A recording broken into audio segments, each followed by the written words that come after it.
Bismillahirrahmanirrahim. Assalamualaikum warahmatullahi wabarakatuh. Alhamdulillah alamin. Segala puji bagi Allah. Salawat kepada Rasulullah sallallahu alaihi wasallam. Sahabat religi, kembali bersama saya Suburdani dalam podcast layanan syariah ataupun Syariah Corner, podcastnya Kantor Wilayah Kementerian Agama Provinsi Aceh. Nah, sahabat religi, sangat spesial di episode kali ini. Kita sudah hadir Bapak Kakanwil Kemenak Provinsi Aceh, Bapak Dr. Andes Haji Azhari MSI. Assalamualaikum Bapak. Waalaikumsalam. Sehat Bapak? Alhamdulillah. Alhamdulillah, terima kasih Bapak sudah hadir di podcast edisi kali ini. Bapak membahas tentang wakaf. Mungkin sahabat religi kita akan berbincang bagaimana sebenarnya wakaf produktif yang sudah mulai Kanwil Kemenak Aceh jalankan. Bahkan sahabat religi, program ini diinisiasi oleh Bapak Dr. Andes Haji Azhari sendiri sejak 2017. Dan alhamdulillah hingga saat ini program wakaf produktif ini sudah dilakukan di Kan Kemenak seluruh kabupaten kota. Baik Bapak, mungkin Bapak bisa menceritakan sedikit bagaimana awal dari awal mula sehingga Bapak menginisiasikan wakaf produktif ini di Kanwil Kemenak Aceh. Silakan Bapak. Baik, Assalamualaikum warahmatullahi wabarakatuh. Waalaikumsalam warahmatullahi wabarakatuh. Alhamdulillahirabbil alamin. Allahumma shalli ala sayyidina Muhammad wa ala alihi wa sahbihi ajma'in. Qala Allah Ta'ala fil Qur'anil Karim, Bismillahirrahmanirrahim. Lan tanalul birra hatta tunfiqu mimma tuhibbun. Ila akhir ayat. Qala Rasulullah sallallahu alaihi wasallam, idza mata ibnu Adam in qata'a amaluhu illa min salasin, sadaqatin jariyatin aw ilmin yuntafa'u bih aw waladin shalihin yad'ulah. Sebagaimana kita pahami bahwa wakaf itu adalah perbuatan wakif untuk menahan harta bendanya diserahkan kepada kepentingan umum, baik itu untuk agama, untuk pendidikan dan apa yang diniatkan, dikelola dengan baik oleh nadir. Ketika ikrar itu keluar dari mulut si wakif, maka tugas tanggungjawab dia, kepemilikannya untuk wakaf itu nggak ada lagi. Artinya sudah tanggungjawab nadir secara 100%. Gitu.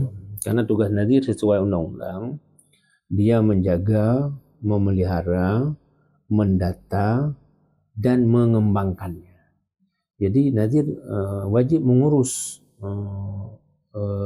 untuk menjaga harta wakaf. Apakah dia secara administrasi mengurus AIW ke kantor KUA atau mengurus sertifikat supaya wakaf itu lestari sepanjang masa. Lalu kemudian nadir wajib mengembangkan potensi wakaf itu sesuai dengan kondisinya. Kalau misalnya lahan tanah wakaf itu berbentuk sawah, tentu tanam padi. Kalau itu berbentuk kebun, ditanam pohon-pohon yang sesuai dengan kondisi alam. Nah, ini juga bahagian dari bentuk wakaf produktif. Kita dari tahun 2017, waktu itu pas saya diamanahkan sebagai kepala bidang panen sawah, kita panggil seluruh kabupaten kota Kan Kemenak, kemudian kita dorong supaya terbentuk semuanya BWI kabupaten kota, Badan Wakaf Indonesia Perwakilan Kabupaten. Alhamdulillah sekarang sudah semuanya terbentuk. Melalui BWI dan Kan Kemenak, kita dorong semua wakaf yang ada di Aceh itu supaya punya dokumen. Punya dokumen minimal akte ikrar wakaf. AIW itu dibuat oleh kantor urusan agama. Karena kepala kantor urusan agama dia sebagai PPAIW, pejabat pembuat akte ikrar wakaf. Ini 0 rupiah supaya ini masyarakat, imam masjid, imam madrasah tidak perlu ragu ketika melapor. Ini bebas pungutan, artinya tidak ada biaya. Nah, nanti kalau proses selanjutnya setelah ada AIW, dia proses untuk mengurus sertifikat ke BPN itu tahap berikutnya. Tapi minimal sudah ada AIW. Lalu kemudian kita juga mendorong supaya lahan-lahan wakaf itu ada pagar minimal pembatas. Nah, dulu di tahun 2017, 2018, 2019 itu ada biaya namanya papanisasi. Papanisasi ini kita berikan bantuan ke kabupaten kota supaya dibuat pelang nama. Ini dana wakaf, wakifnya ini, peruntukannya ini, nazirnya ini, gitulah kira-kira. Ini apa tujuannya? Sosialisasikan kepada masyarakat bahwa ini adalah dana wakaf. Kemudian yang kedua, di samping itu tadi pendataan secara administrasi dan memasang pembatas atau nama, juga kita dorong supaya nazir ini memproduktifkan. Kalau misalnya ini kebun, lahan pohon apa yang cocok. Saya yang kira-kira bermanfaat bagi masyarakat, bagi saya umat. Sering sebutkan di daerah-daerah. Ini daerah ini cocoknya pohon kelapa misalnya. Kita dorong karena mendorong nazir ini perlu memberi pemahaman dulu. Misalnya di wilayah Aceh Besar misalnya, posisi Aceh Besar itu dekat laut, itu cocok pohon kelapa misalnya. Jadi kita dorong nazir untuk menanam di kebun-kebun kosong itu pohon kelapa. Karena potensinya sangat besar. Sekarang kelapa itu 10.000 satu. Kalau kelapa muda antara 15.000. Taruhlah 10.000 itu dipetik sendiri oleh si pedagang. Ya, kita tinggal ambil. Bayangkan kalau ada lahannya 1 hektar bisa tumbuh ditanam pohon kelapa 200 batang. Kalau 1 batang dia bisa dipetik setiap bulan 1 tandan. Bahasa Aceh mu. 1 tandan itu kita nggak usah banyak-banyak, 10 biji aja. Dihitung 7.000. Jadi 1 tandan 70.000. Kalau 100 batang itu berbuah 50% saja. Jadi 50 kali 70.000 tadi. Itu bisa menghasilkan setiap bulan. Untuk masjid itu baru cerita pohon kelapa. Memang kalau kita hitung sebatang nggak banyak. Tapi lahan wakaf rata-rata masjid di Aceh Besar ini beberapa lokasi.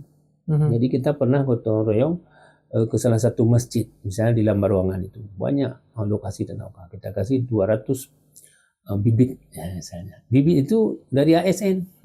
ASN Kemenang kita ajak berwakaf pohon. Tentu sebelum itu KUA mengkomunikasikan dulu dengan nazir, jangan salah penafsiran nanti. Ngapain tanam di lahan orang gitu. Jadi kita ASN Kemenang mengajak setiap orang mewakaf 1 pohon. Kita sekarang ada 24.000. Kalau tambah P3K kemarin itu lebih lagi. Jadi kalau ada ASN 25.000 bisa tanam 1 batang setiap tahun misalnya, jadi 25.000 batang. Setiap momen ini hab ke depan kita ngajak lagi. Kemarin sekitar 18.000. Jadi kalau ada lahan wakaf di Masjid Menasah di Aceh, itu insya Allah 5 tahun ke depan, kalau Allah mengizinkan, semua lahan wakaf di Aceh sudah tertanam dengan sistem gotong royong. Umat masyarakat yang tadinya menganggap ini tidak bisa dikembangkan, ternyata dengan kerjasama ini bisa dikembangkan. Nah, lahan wakaf itu sendiri, Bapak, itu memang harus dikelola oleh katakanlah pihak masjid atau nazir secara terpisah, atau seperti apa kalau yang selama ini di Aceh? Karena kewajiban tentang pengelolaan wakaf itu terikat nazir. Jadi nazir bertanggung jawab. Kalau misalnya tanah wakaf itu diwakafkan oleh si wakif untuk masjid, misalnya mauquf alimnya masjid, lalu nazirnya misalnya imam masjid atau kelompok tokoh masyarakat di kampung itu, maka KUA atau penghulu kita menjumpai nazir ini. Nah, kalau nazirnya imam masjid langsung datang, Pak, ini kami berminat untuk gotong royong mewakafkan pohon kelapa misalnya di lahan-lahan wakaf yang ada di kemasjidan Bapak. Nah, setelah klop sesuai, bahwa kami setelah tanam selesai. Yang kelola dan kembangkan menjaga itu urusan nazir. Dan nazir berarti berhak juga ditunjukkan oleh masjid berarti, Pak? Enggak, tidak mesti. Nazir memang ditunjukkan oleh wakif. Oh, langsung si wakifnya. Pada saat dia ikrar wakaf, dia tunjuk nazir. Tapi umumnya di Aceh itu nazirnya imam masjid. Imam menasah. Kalau wakaf tanah untuk masjid dan menasah. Setelah kita lakukan ini, ternyata menarik. Ada imam masjid bilang, oh kami juga bisa ngajak masyarakat, bisa. Ini kita kan lakukan sebagai contoh. Kalau imam masjid mengajak masyarakat, yuk kita tanam masing-masing 1 batang. Itu alhamdulillah. Dan ini sudah ada yang panen. karena bergerak dulu dari 2017. 2017. Dulu kita pertama meluncing gerakan ini di Kabupaten Banda Meriah. Kenapa? Karena di situ ada lahan wakaf 1 hektar yang diwakafkan oleh si wakif untuk madrasah. Jadi madrasah swasta dibangun kan tidak begitu luas. Jadi ada lahan lebih dari itu sekitar 1 hektar juga diwakafkan. Maka kita ajak ASN Banda Meriah waktu itu nanam kopi. Dan sekarang kopi itu sudah panen. Kalau wilayah Biren kita tanam kelapa sawit, rambutan dan mangga. Dan itu juga mungkin 2 tahun ke depan sudah berbuah. Di Aceh Utara, Luk Sukun itu kelapa sawit. Bagian timur kelapa, kalau pesisir kelapa. Kita naik itu lagi. Tanamnya di lahan yang sudah diwakafkan juga. Dan sudah jelas. Maksudnya sudah diwakafkan dan dokumen wakaf itu ada. Artinya tidak dalam kondisi tanah sengketa. Karena banyak juga yang menggugat tanah wakaf itu. Kemudian Pak, apa yang diberikan oleh ASN misalnya menanam pohon itu juga termasuk hitungannya juga termasuk wakaf. Ya, kita ASN mewakaf pohon. Jadi kan sudah niat nih. Sudah meniatkan mewakaf sebatang kelapa. Niatnya mau kembalian sama dengan diniatkan oleh si pemilik wakaf tanah. Misalnya tanah itu diwakafkan untuk masjid. Jadi kita tanam pohon ini, hasil kelapa ini jadi untuk masjid. Kita setelah tanam, tidak ada lagi misalnya panen pertama untuk penanam. Enggak ada lagi. Berarti memang khusus. Karena pengertian wakaf tadi. Begitu ikrar dikeluarkan, kata-kata dikeluarkan oleh si wakif, hilang hak dia di situ. Jadi sudah tanggung jawab 100% nazir. Nazir itu bertanggung jawab penuh, baik aset, baik pengembangan. Maka untuk membantu nazir, kita dorong KUA, penghulu penyuluh supaya di data tanah-tanah wakaf yang belum ada dokumen, minimal ada akte ikrar wakaf. Itu yang paling mudah.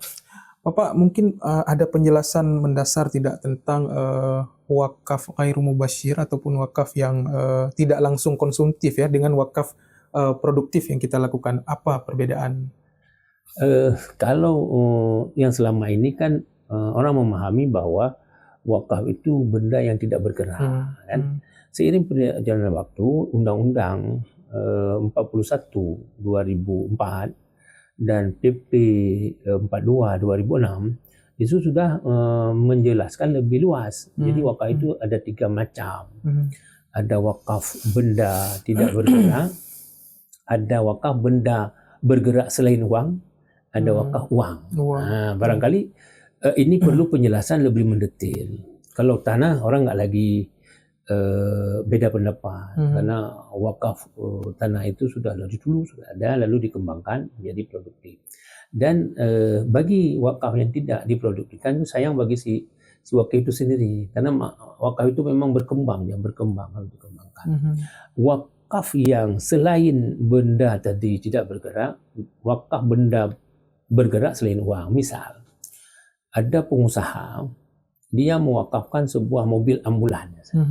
Mauquf alihnya adalah untuk bawa jemput orang sakit atau jenazah.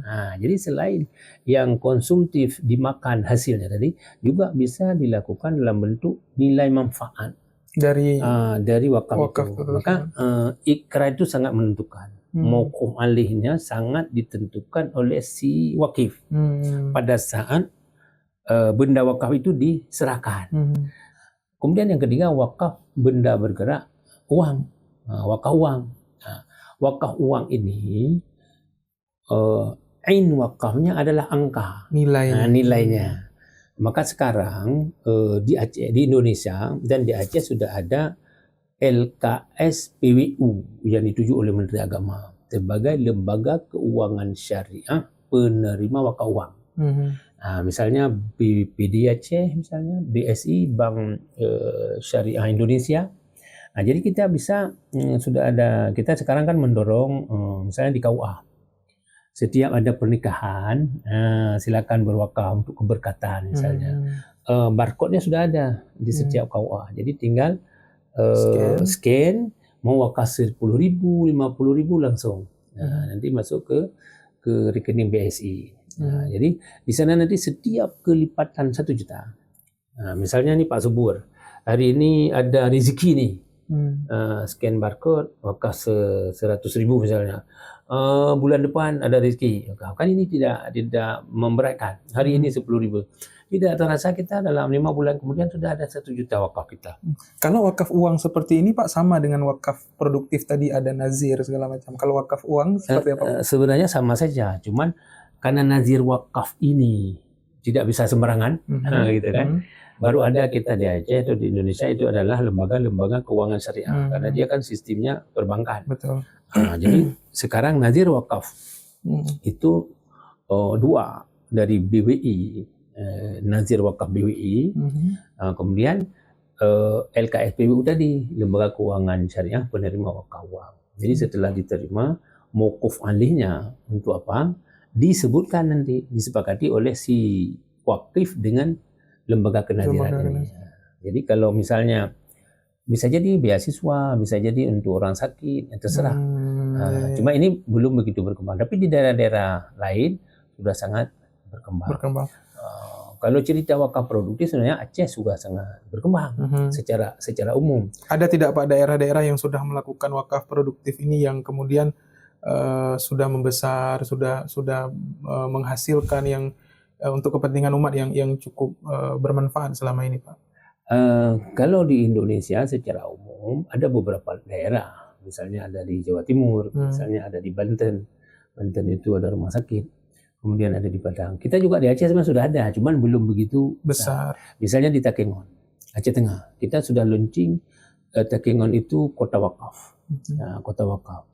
Di situ sudah ada penginapan dibangun oleh Nadir, karena itu daerah wisata. Itu lahannya Pak, lahan wakaf. Diwakaf untuk kepentingan masjid, karena di hadapan masjid. Lalu dibuat penginapan. Kalau orang menginap itu kan bayar, jadi hasilnya untuk masjid. Karena ada upaya Nazir ini, lalu kita koordinasi dengan pusat, lalu pusat membantu membangun semacam kios tempat jualan. Ada 7 pintu. Yang sebelumnya masyarakat situ jualan di bawah tenda-tenda. Nah, sekarang sudah ada 7 kios milik masjid dari bantuan pusat, dibangun di wakaf. Lalu kemudian penghasilan dari upaya ini, dari usaha ini sesuai mauquf alih tadi, karena wakafnya untuk masjid.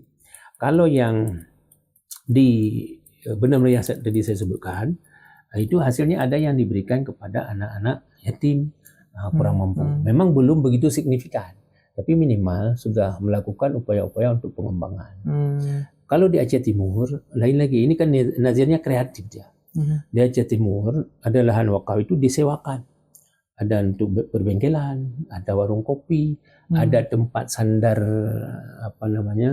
TPI, tempat sandar bot ikan. Nah, karena kebetulan tanah wakaf itu pinggiran sungai. Nah, ini bentuk-bentuk kreatif pengembangan wakaf produktif. Jadi tidak terikat hanya satu bentuk. Misalnya pertanian tidak terikat itu. Jadi maka katakan tadi sesuai dengan kondisi daerah masing-masing. Kembali ke wakaf uang tadi. Ada wakaf uang, ada wakaf melalui uang. Misalnya ASN Aceh Tengah itu mengumpulkan uang, lalu membuat usaha, diberi nama Ihmal Market. Ya, di situ dijual sembako, di situ ada warung kopi. Jadi penghasilannya nanti mauquf alihnya sesuai dengan kesepakatan antara ASN yang berwakaf dengan pengelola, misalnya ke beasiswa, bisa untuk bantuan fakir miskin. Jadi peruntukannya sangat ditentukan oleh si wakil itu sendiri. Nah, dari pemetaan Kanwil Kemenak Aceh sendiri Bapak, dari sekian banyak lahan atau lahan pertanian, lahan perkebunan atau apapun yang ada di Aceh yang sudah diwakafkan, seberapa banyak sekarang yang sudah digunakan untuk wakaf produktif? Kalau wilayah pesisir, ya, itu umumnya sudah dipakai. Artinya lahan wakaf sawah. Ada. Kalau wilayah tengah dan selatan misalnya, yang wakafnya lahan perkebunan itu masih sedikit. Nah, maka yang kita dorong ini yang lahan-lahan perkebunan. Kalau lahan sawah kan rata-rata yang sudah ada irigasi malah 2 kali setahun. Jadi bisa menghasilkan itu puluhan juta. Kalau persil tanahnya sampai beberapa lokasi, misalnya setahun 2 kali panen, Apalagi sekarang padi kan lumayan harganya, gabah sekarang lumayan. Jadi misalnya ini misalnya Aceh Besar, PD, Aceh Utara, Aceh Timur, kalau ke barat Aceh Barat, Jeram itu kan Belang PD mungkin lah. Itu umumnya kalau lahan wakaf yang sawah itu sudah mungkin 90% sudah digunakan. Tapi lahan-lahan kebun itu banyak yang masih kosong. Karena tadi waktu diwakafkan ada kelapa, hari ini kelapa itu sudah mati. Nanti tidak mampu mengembangkan. Maka itu kita dorong ASN, masyarakat, yuk kita tanam kelapa masing-masing satu. Jadi kalau persentasenya sawah itu sudah mungkin 90% sudah tergarap. Tapi kalau yang wakaf kebun itu masih minim. Namun dengan beberapa tahun terakhir kita bisa gambarkan sangat signifikan. Misalnya wilayah Aceh Utara tadi saya sebutkan ada kelapa dan kelapa sawit. Itu sudah ribuan ditanam oleh teman-teman ASN Aceh Utara.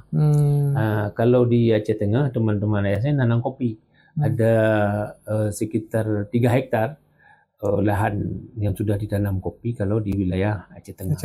Jadi pelan-pelan memang. Jadi kalau wakaf tentu lebih, mungkin puluhan hektar. Tapi minimal sudah dilakukan upaya-upaya untuk lahan itu lebih produktif. Kembali ke tahun 2017 Bapak, saat Bapak memulai menginisiasi program ini. Sebenarnya apa sih yang Bapak terfikirkan sekali sehingga muncul program wakaf produktif saat itu di Kabid Unais Jawa Bapak? Ketika itu kan secara ex officio Kabid Unais itu adalah sekretaris BWI. Gitu kan? Provinsi ya Bapak? Provinsi. Lalu kita ada kunjungan-kunjungan ke daerah. Ya. Sekali lagi kalau yang sifatnya ada satu masjid, waktu itu ada persoalan terkait dengan pengolahan wakaf tanah. Ternyata di situ orang menggarap lahan wakaf tanam padi misalnya tidak memberikan hasilnya ke masjid. Lalu dikelola, dicatur, ditulis, dicatat oleh orang yang ditunjuk oleh nazir. Lalu ini semua ternyata sebelumnya dipikir karena lahan umum tidak perlu diberikan sewa kan itu. Setelah dicatat ternyata luar biasa. Menurut Ustaz ini sebelumnya tidak ada pemasukan ke masjid, ini sudah hampir lebih kurang 40 juta. Itu sekali panen. Berarti kan luas lahannya. Lalu kami bayangkan kalau ini semua potensi wakaf yang ada di kemasjidan di Aceh bisa dikelola dengan baik, maka masjid akan mandiri. Tidak perlu lagi mungkin meminta sumbangan. Gitu. Yang kedua, kami ada rapat. Waktu itu rapat di asrama haji, masih gedung lama. Kita undang seluruh KKN Kemenang. Kami sampaikanlah Undang-Undang 42 itu. 41, Undang-Undang 41 dan PP 42 bahwa di sini ada wakaf terkait wakaf produktif dan wakaf uang. Jadi ada Kemenang langsung pulang action. Buat kita setelah rapat di situ itu. Jadi menarik ini isu ini kan. Misalnya Takengon langsung dengan Imal Marketnya. Aceh Barat waktu itu buat almak. Jadi dikumpulkan uang, dibuat isi ulang air. Jadi air isi ulang. Isi ulang ini dia diedarkan kepada karyawan dan sebagainya. Sudah berkembang. Yang di Aceh Timur itu misalnya tanahnya disewakan. Yang penting mokok alihnya itu sesuai dengan ikrar si wakil. Lalu kemudian kita dorong semua KKN Kemenang agar mendorong terbentuknya perwakilan BWI Kabupaten Kota. Sehingga sinergitas antara BWI, KKN Kemenang dan Pemda itu lebih mudah dalam rangka mendorong dan mengkampanyekan lahan wakaf yang ada di Aceh. Ternyata direspon baik oleh peserta yang hadir. Dan pada tahun itu kami dengan Kabid Unais ketika itu sosialisasinya ke Simulu. Ke Simulu karena ada momen kegiatan mantau gerhana matahari.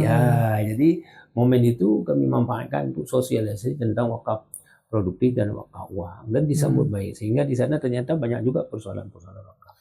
Dari semua wakaf produktif Pak yang mungkin sudah berjalan selama ini pengelolaan oleh Nazir, kira-kira ini ada persoalan tidak Pak dalam alokasi ataupun hasil kelola selama ini Bapak? Maksudnya antara masjid, Nazir, masyarakat yang nilai transparansinya itu seperti apa Pak Ya, selama ini? inilah yang perlu pembenahan, perlu pembinaan terus menerus. Karena ini kita dalam tanda petik kemampuan Nadir ini. Kemampuan pengelolaan wakaf oleh Nadir ini masih sangat minim. Maka perlu pembinaan dan pelatihan Nadir-Nadir yang ada di seluruh kabupaten kota. Tentu secara bertahap. Kita bekerja sama dengan Baitul Mal Aceh misalnya. Setahun mungkin Kemenang bisa buat 3 angkatan, 30-90 orang. Baitul Mal bisa 3. Sementara Nadir wakaf kalau dihitung minimal satu kampung itu satu. Jadi kalau ada di Aceh itu 6.000 kampung. Berarti kan 6.000 nadir itu misalnya. Kalau malah lebih lagi ada nadir yang bukan di kampung, di kota dan sebagainya. Jadi kita dorong supaya nadir ini ada mendapat pemahaman tentang kewajiban, tugas tanggung jawab pengelolaan wakaf. Bisa jadi kepercayaan masyarakat ini kurang karena kurang transparansi. Kurang transparansi ini bukan tidak transparan sebenarnya. Nanti tidak paham bahwa setelah ada hasil harus diumumkan. Gitu kan? Mungkin dengan semua orang kampanye, semua kita ini penyuluh, setiap ini biasanya begini, setiap ada acara misalnya HAB atau umumin ulang tahun, kita kasih konsep khutbah supaya semua penyuluh yang dapat jadwal itu menyampaikan tentang tugas fungsi nadir misalnya.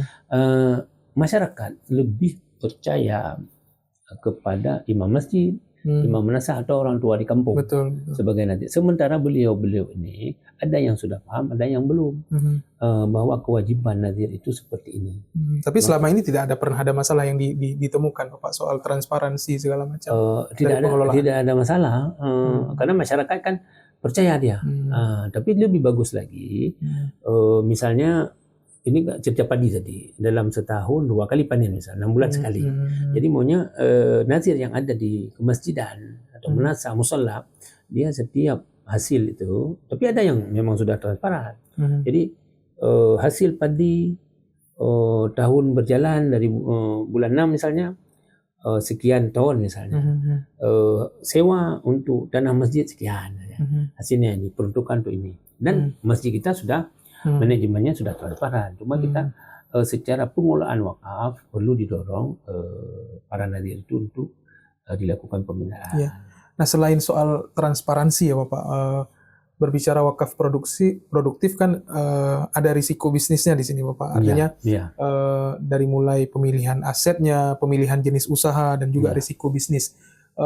Ini yang didorong oleh Kanwil Kemenang Aceh kepada si Nazir ataupun pemahaman kepada para wakif ini seperti apa Pak? Karena kan ada risiko bisnis di sini. Kalau misalnya apa yang sudah disumbangkan, apa yang sudah diwakafkan kemudian tidak transparan ataupun tidak menghasilkan, ini seperti apa Pak strategi dari Kanwil Kemenang Aceh? Strategi kita ini sesuai dengan program nasional.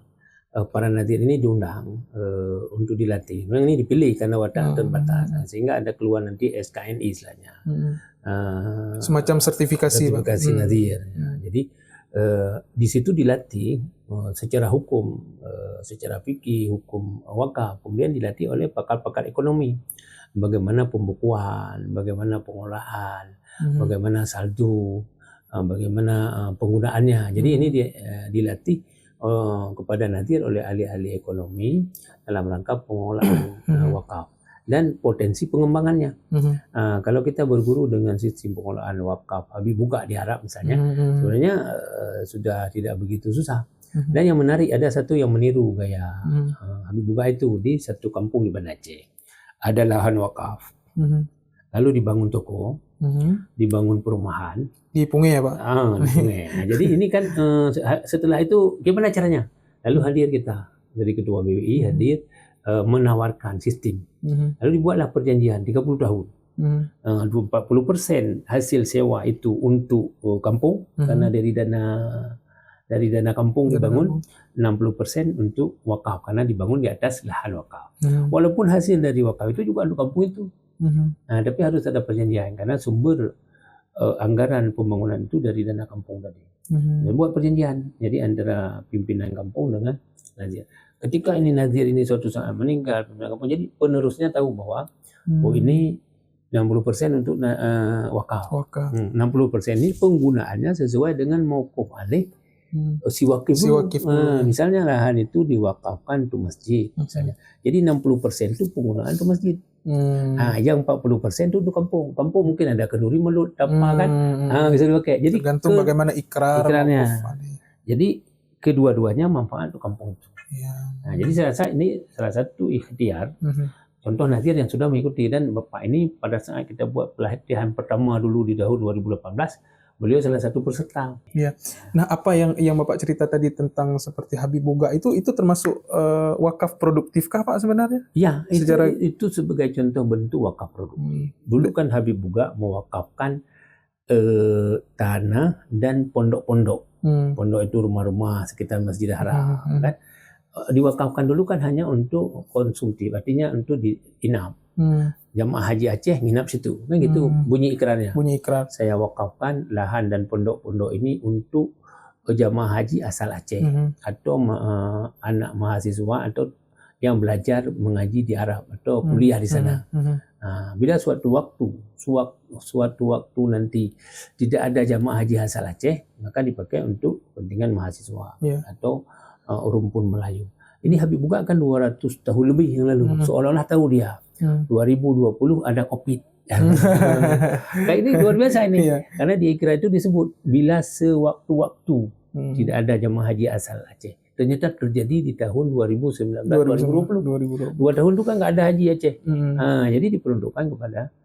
Cuman sekarang karena kontrak tanah itu dibangun tower hotel besar yang dulu rumah-rumah, sekarang jadi hotel. Karena masih terikat kontrak, jatah tidur disitulah dikasih kompensasi uang hari ini.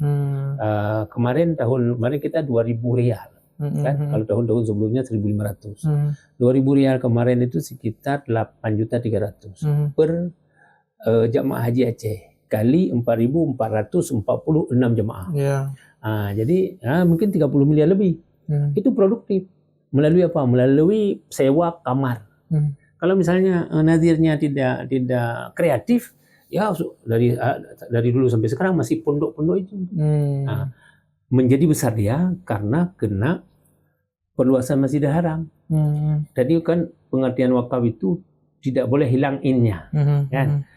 Karena tanah wakaf Habib Buga itu sudah masuk wilayah Masjidil Haram, maka panitia pembangunan Masjidil Haram harus mengganti yang boleh diganti. Jadi wakaf itu tidak bisa dijual, nggak bisa digadaikan, nggak boleh dijadikan jaminan sesuai dengan hadis. Yang boleh hanya ruislah, tukar guling. Itu kalau untuk kepentingan umum. Misalnya di Aceh kena jalan tol. Ini ada hampir 30 lokasi antara dari Lambada sampai Padang Diji itu 30 lebih lokasi kena tanah wakaf. Lalu panitia jalan tol wajib beli tanah lain minimal seluas menggantikannya. Begitu juga panitia Masjidil Haram. Jadi dibeli lain di luar lokasi Masjidil Haram. Mungkin dulu kalau ini harganya yang kena masjid masih lebih mahal. Maka ketika dibeli yang baru itu lebih luas. Karena sama luas sama harga. Jadi harganya mungkin lebih mahal. Pada saat dibeli keluar lebih murah. Jadi luas. Jadi tower yang di depan pintu Al-Fat, pintu dekat tower Zam-Zam itu sudah berapa itu mungkin 1.600 kamar kalau nggak salah. Jadi itu bentuk contoh wakaf produktif. Jadi makna wakaf produktif bukan hanya buat toko jualan, bisa juga bikin pom bensin, bisa juga bikin hotel, bisa juga rumah sewa. Nah, artinya wakaf itu menghasilkan. Itu. Baik sahabat religi, luar biasa penjelasan dari Bapak Kakanwil Kemenak Aceh tentang wakaf produktif. Kita sudah mendengar bagaimana strategi ataupun apa yang telah dilakukan dari program wakaf produktif dan juga ada wakaf uang tadi dan juga sangat bermanfaat hingga saat ini juga bisa mendongkrak perekonomian tentunya Bapak. Semoga ke depan terus berkembang.